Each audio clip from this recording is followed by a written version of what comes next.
Our next author this evening's right here. It's Karen Solie. Karen won the 2010 Trillium Book Award for her book Pigeon, published by House of Anansi Press. Karen will be reading from Pigeon, and she too will be sharing some new work of poetry. Please welcome Karen Solie.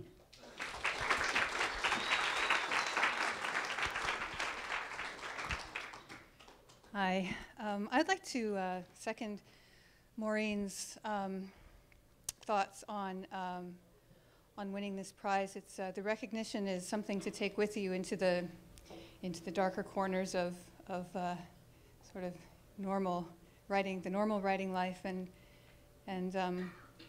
so it's much appreciated. And I'd like to thank Janet Hawkins, who's done a lot of great work for the Trillium. And a couple of years ago, when I went to the events, they were really a lot of fun, and it was a really great atmosphere. So I know that Janet had a lot to do with that. So thank you.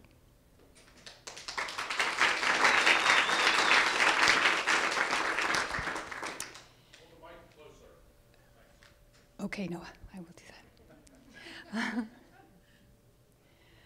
I'm going to start with a poem that I haven't read for a while. And Jeff read a poem about a man in snow, and I'm going to do the same. It's called Franklin, and as I was writing this poem, I had read an essay by someone, an essay on Canadian poetry, and the article said, you know, God forbid we should hear any more Canadian poems about rivers or lakes or rocks or trees, and God forbid about somebody freezing to death in the wintertime. So, this is Franklin. The half-ton stalled halfway up the boundary road and would not turn over. He lifted the hood to shorted wire and the night adjacent.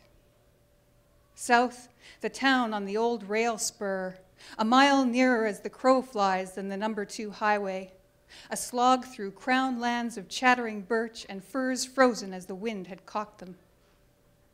There were street lights, yard lights, visible. He set out over the crackling verge, low wind viperish, hissing through last year's foxtails and brome and flicking little tongues of grainy snow up from the crust. Hauling scars of 60-odd years, he felt the breach of a subtle limit.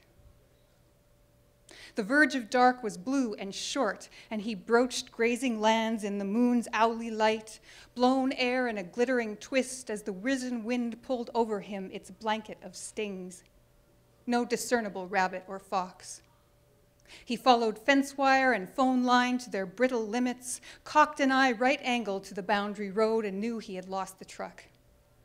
That this was his life now, feet numb in the beds of their good boots. He was a younger man in his mind. When the branch snapped from the clattering birch, it lit up his nerves like a bone spur. Still, as the crow flies, were town lights visible. He hove up under a fir and stuck as wind pulled over him his blanket of snow. He met the country on the terms of its bitter limits, sheltered in the underbranches until he disappeared, as the rabbit enters the owl's night eye and disappears. I'll read one more from Pigeon, and it is an Ontario poem called Erie.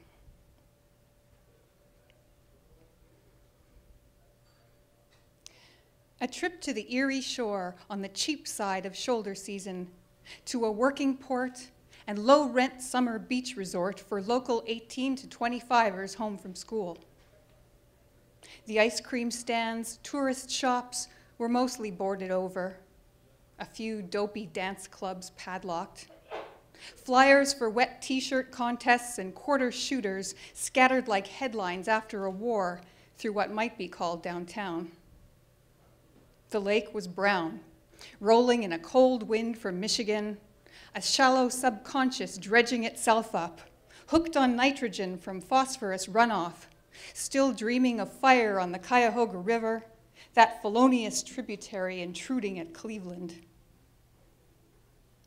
We would read later of a dead zone in the central Erie Basin, but we're happy then. The bay exhaling in damp algal gusts as we walked beside it. Erie's memory is going. Invasive species at its mind from the inside, spreading like a desert. Up on farmland, between drying sheds, harvested fields of cash crops, switchgrass, alfalfa, and lakeward stands of hardwoods, we passed a sign for a cottage rental. Erie breezes. Our plans had yet to emerge. It was a golden age of all things being equal. On Hawk Hill's muddy cliff, we shivered an hour before a single raptor shot over water west to east. It was late in the year.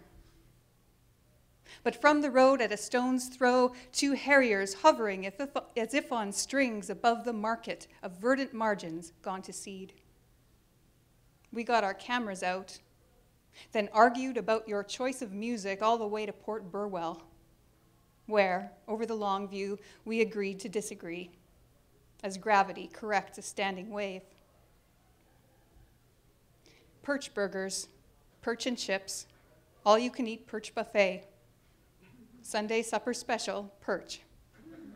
We ate perch cheeks at a family restaurant in which smoking, active or passive, was unofficially mandatory, located as it was on the outer ring of influence from Tilsonburg.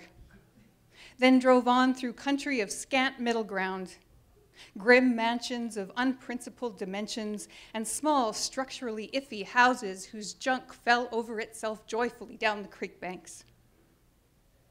At the wind farm, minimalist daisies rotated on humming vertiginous stalks, chunks of air like bathtubs falling around us, good intentions complicated by avian mortality and the eternal complaints of the people.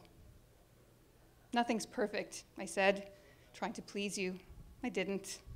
But that's okay, you said. That's okay. I'm going to read a couple of new ones. There was a really great Mark Rothko show at the AGO this summer that my husband and David and I went to see, and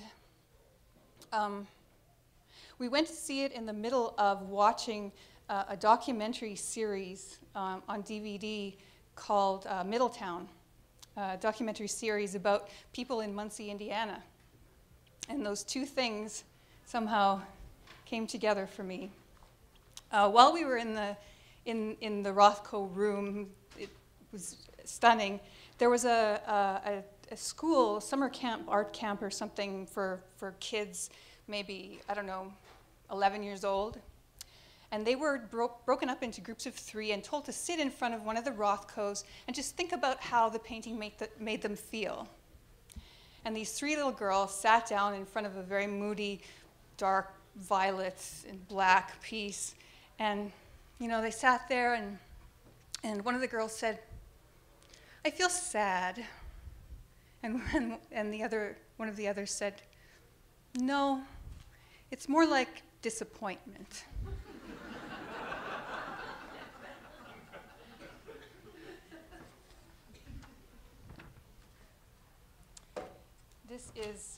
This is called Rothko via Muncie, Indiana.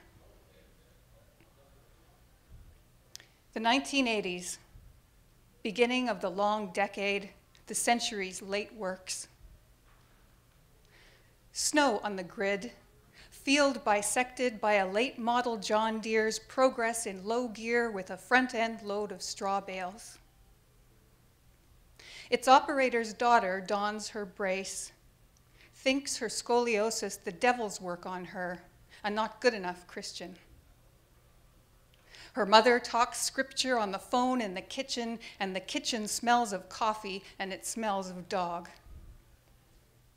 Christmas lights strung along the eaves of bungalows. Vehicles moored to bungalows by their block heater cords. Rumors of drunkenness and corruption sunk the Democrats' bid for mayor. For we favor the simple expression of the complex thought, the large shape's impact of the unequivocal, Flat forms that destroy illusion reveal truth.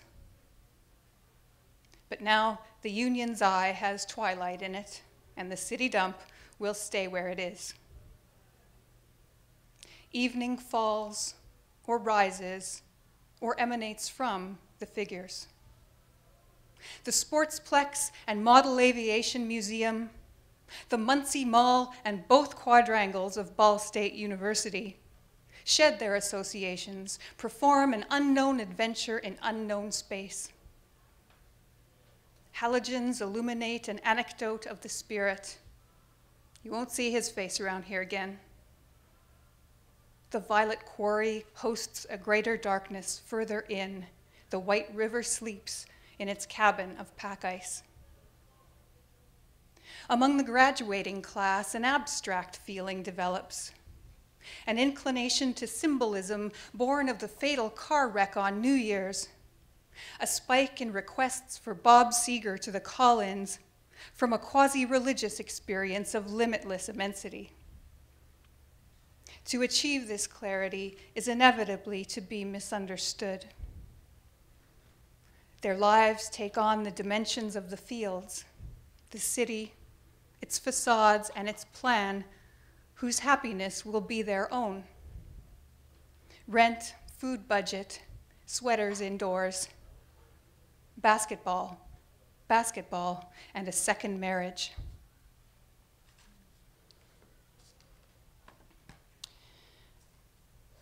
And the last one I'll read is a new one as well, and it's called Life is a Carnival.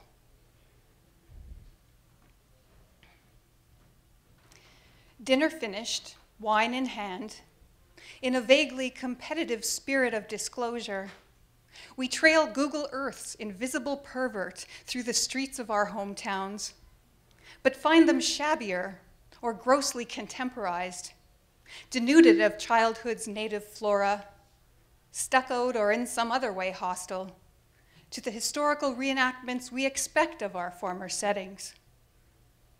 What sadness in the disused curling rinks, their illegal basement bars imploding, in the seed of a Walmart sprouting in the demographic, in Street View's perpetual noon. With pale and bloated production values, the hits of AM radio rise to the surface of a network of social relations long obsolete. We sense a loss of rapport, but how sweet the persistence of angle parking. Would we burn these places rather than see them change, or would we simply burn them? The sites of wreckage from which we staggered with our formative injuries into the rest of our lives. They cannot be consigned to the fourfold, though the age we were belongs to someone else. Like our old house. Look what they've done to it. Who thought this would be fun? A concert then, YouTube from those inconceivable days before YouTube. An era boarded over like a bankrupt country store, cans still on its shelves, so hastily did we leave it. How beautiful they are in their Ponzi clothes, their youthful higher registers, full screen, 2 of them dead now.